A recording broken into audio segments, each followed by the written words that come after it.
Welcome to the Doctors Who Read Stuff. Thufir has brokered an accord with the Fremen through the bonds of water, bringing an alliance between the factions. Paul and Jessica, who are alone and on the run, have been rescued by Duncan and Kynes and are taken to an ecological testing facility where they learn Kynes is Liat. While at the facility, the Sardaukar attack, and it's a mad dash away from the facility in a thopter. The only option is to fly that ornithopter into and with the dangerous sandstorm. Stay tuned.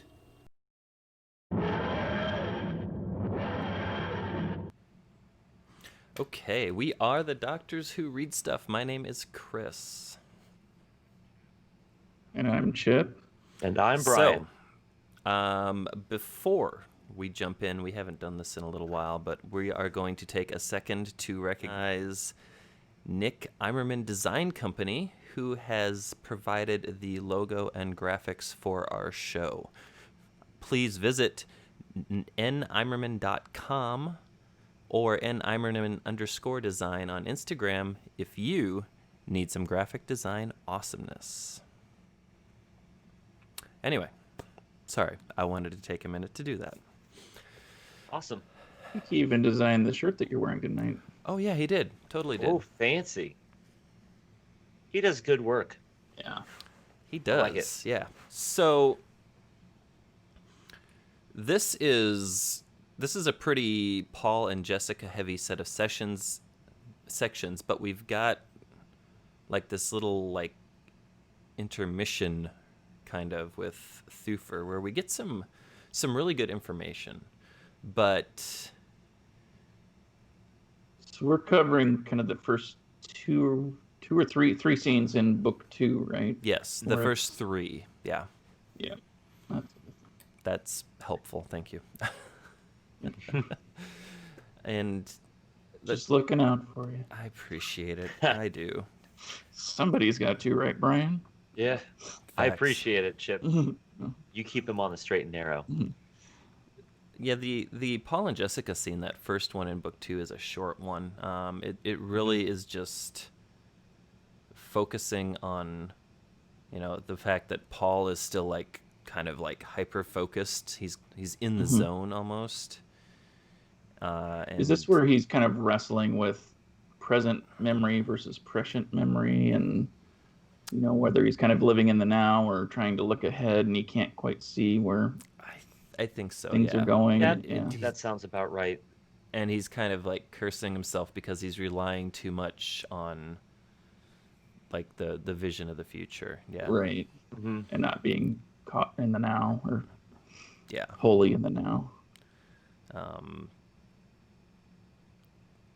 Yeah, man. But if you think about that, like just think in the span of probably less than a day or two, well, less than a day, I would say, everything that Paul has gone through, Mm-hmm. the fact that he's still like holding it together and functioning, to me is pretty incredible.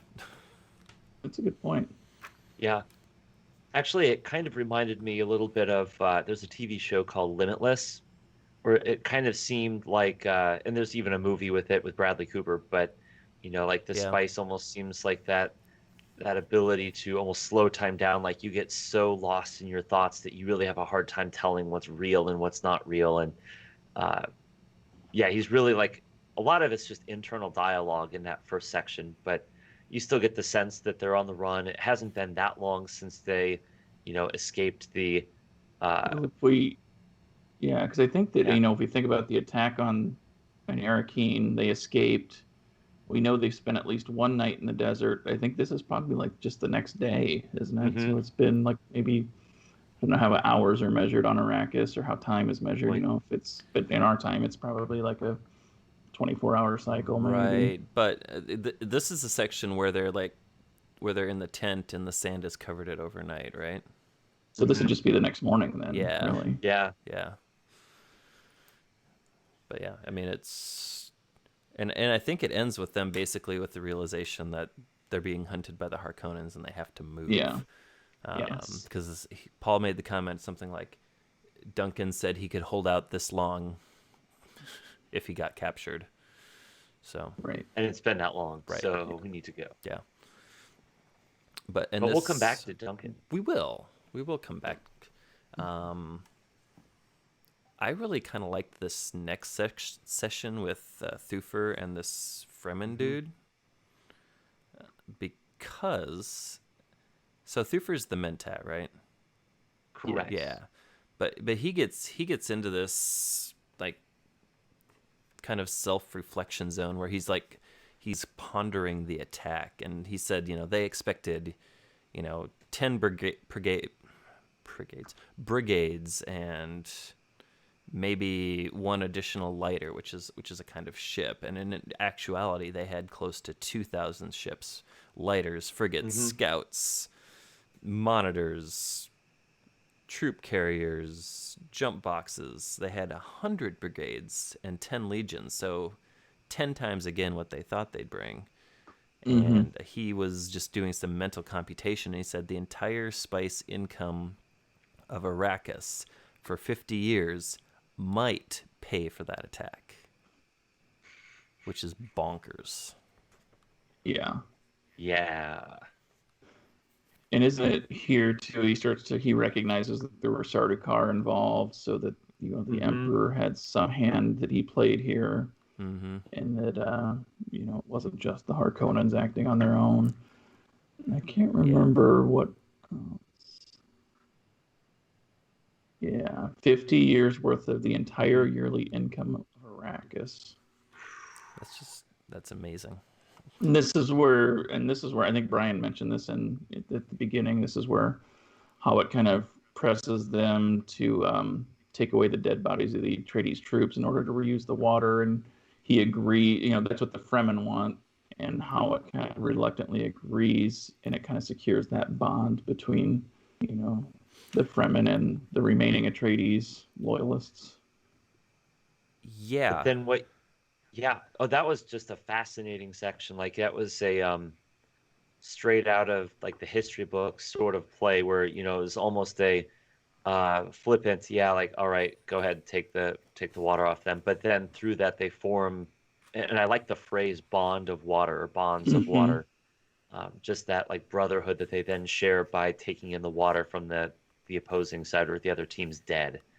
But it just kind of reminds me, going back to even this, like, studying, Native American history in school, or other history of like nomadic people that live in harsh environments, and how, it was in the Native Americans that they used every piece of the buffalo. So it's kind of like that mentality that, hey, you can't just let those bodies go to waste. There's good water in there. There's things that we can use to help ourselves survive in this environment. So, that's what the Fremen was pushing him for. Yeah, like you said, like, Howard doesn't really think that way at this point. He just reluctantly kind of says, "Yeah, all right, that take him," but not really realizing what kind of a bond he's creating. Yeah, it almost feels like he's, like this Fremen is like coming with all of these like rituals and cultural aspects of their life, and Thufir doesn't know that, so he's like trying to guess and like go with the flow on his feet. Like he's just trying to like navigate through this and get the help of the Fremen because he knows they need him. Yeah.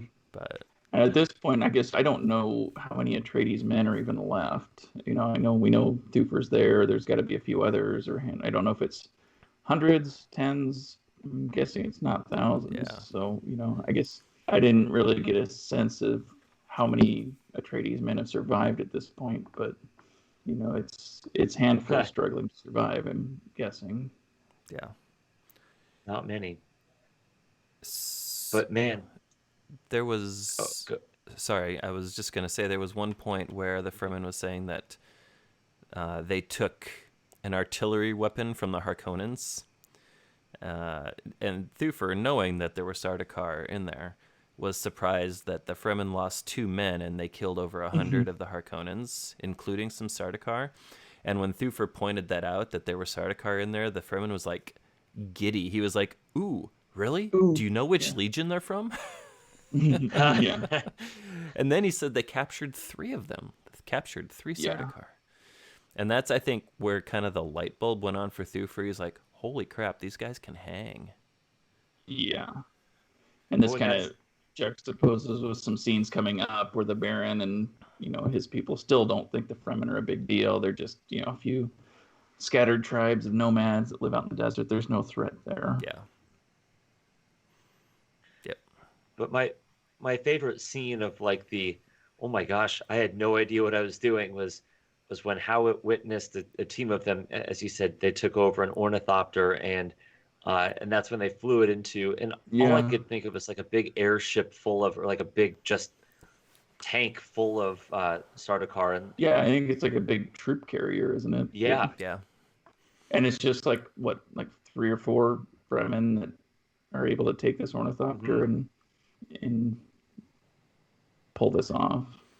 and he even thought, like, I have never seen anything so courageous or so admirable in my life. Like something like that. Yeah. Who are these people? Yeah, it's like a feat of combat skill that he's never seen anything quite like it. Well, and it almost kind of reminds me of the Japanese kamikaze bombers or the kamikaze pilots Oh, yeah. in World War II, right? And the Fremen that's with Thufir is like, it's like, hey, this is a reasonable exchange. We lost 1 and we took out 300 of them. Which is this where we learn about the las guns and using them against shields? Yes. Yeah. Where yeah. Yep. That's what I thought Yeah. too. So that the las guns kind of are useless or should be not used against the shields because they basically backfire into a bad situation. There is so this section, I'm reading through this and I'm really digging this Fremen that's hanging out with Thufir and just like chatting with him. They're having the exchange. I'm like, okay, I like this guy. And then right before the end of the section, he goes and gets himself killed.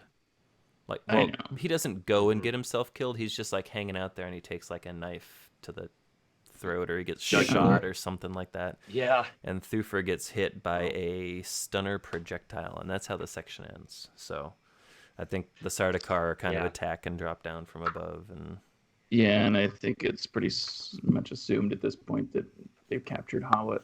Yeah. And I'm guessing based on Hawat's reputation, they knew who he was. So, he was a very high value target. Yeah.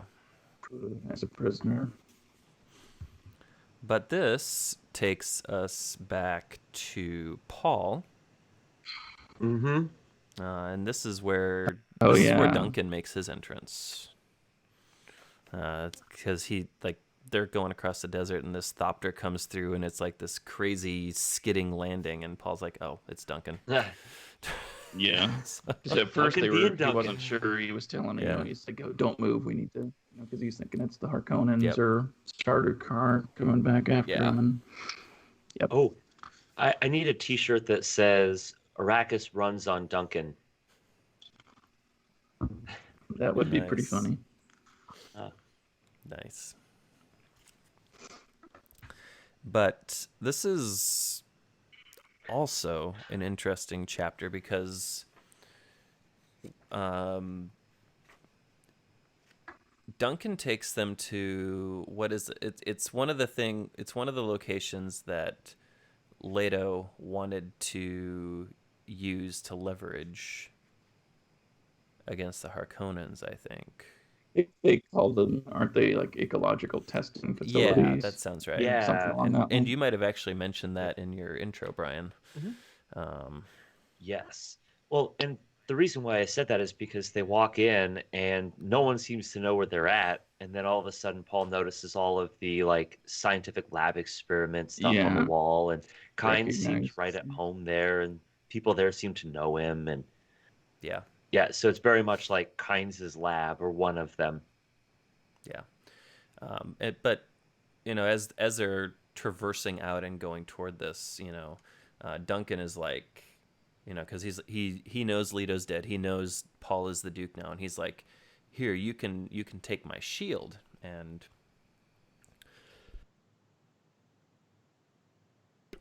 excuse me, I hope that muted. I tried to mute it. You did? I didn't hear it. And Paul's response to Duncan was, keep your shield, Duncan. Your right arm is shield enough for me.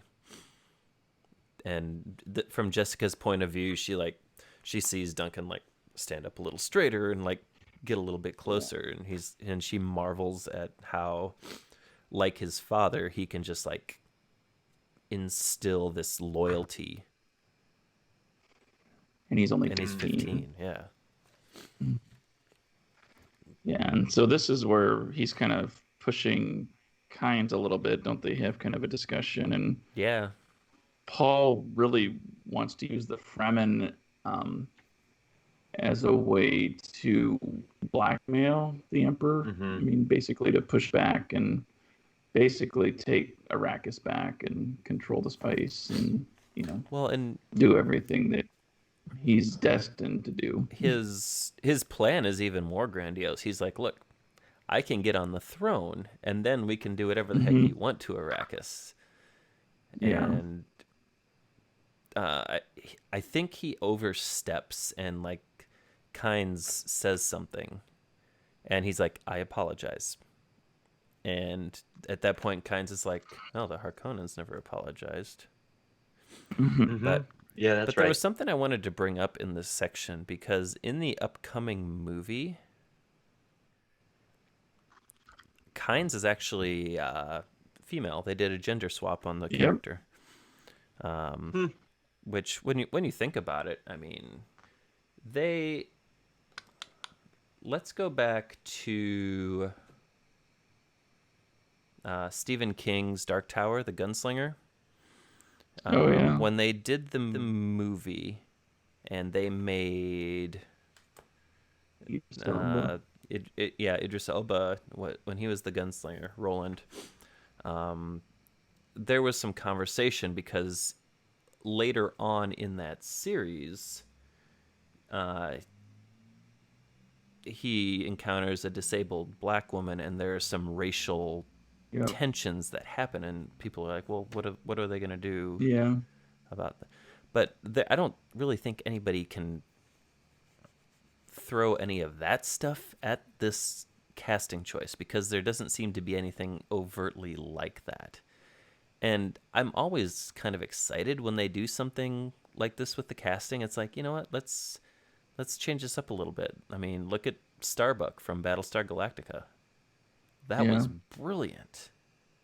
And I saw a quick interview with the actress that they cast as Kynes, and she said, it's really, gender doesn't really play into that character in the book at all. So why can't it be played by a woman? Exactly. And I think she's going to be great. Yeah. So just based on the little bits I've seen.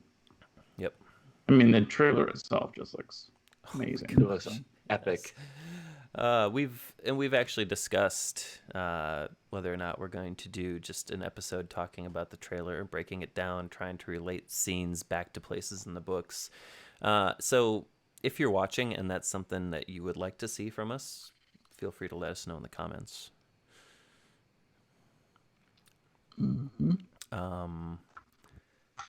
I think the end of this was something, even though I've read it before, I didn't expect it because I didn't remember. But basically this lab is overrun, and when Paul and Jessica and Kynes go into this room, I'm going to call it Kynes' office for lack of a better term, Paul notices that there's a secret way out, but the last thing as they're pushing the door to the main area closed is they see basically Duncan go into war with these Harkonnen and these Sardaukar, and he is not in a good place. No, he's basically overrun is the last time Paul sees him. Yep. And Paul turns like he wants to go back, but doesn't Jessica. Jessica maybe doesn't tell him, and maybe he realizes himself that he needs to go forward.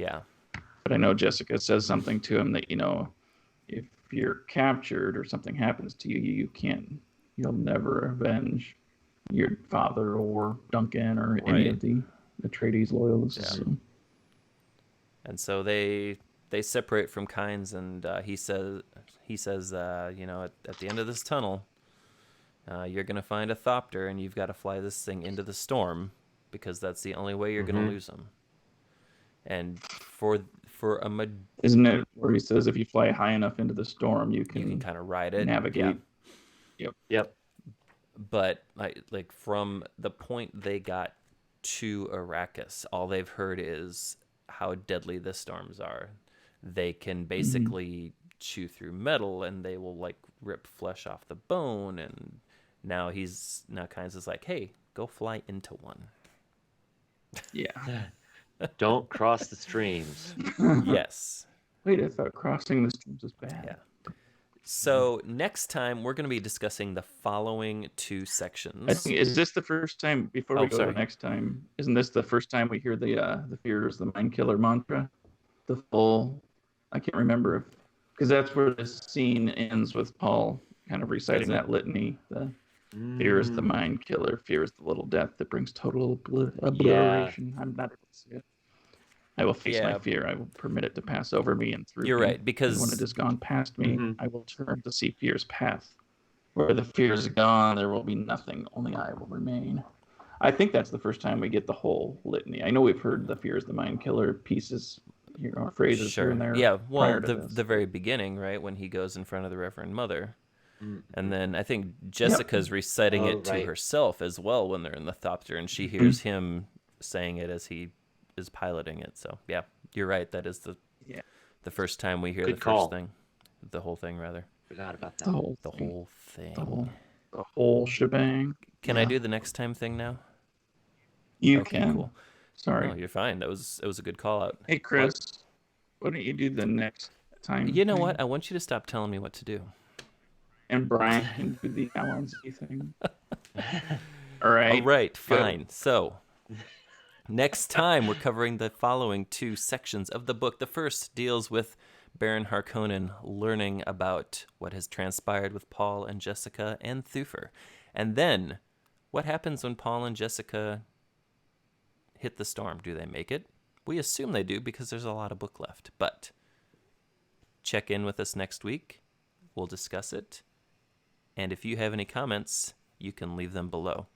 We do invite you to like this. We do invite you to subscribe to our channel.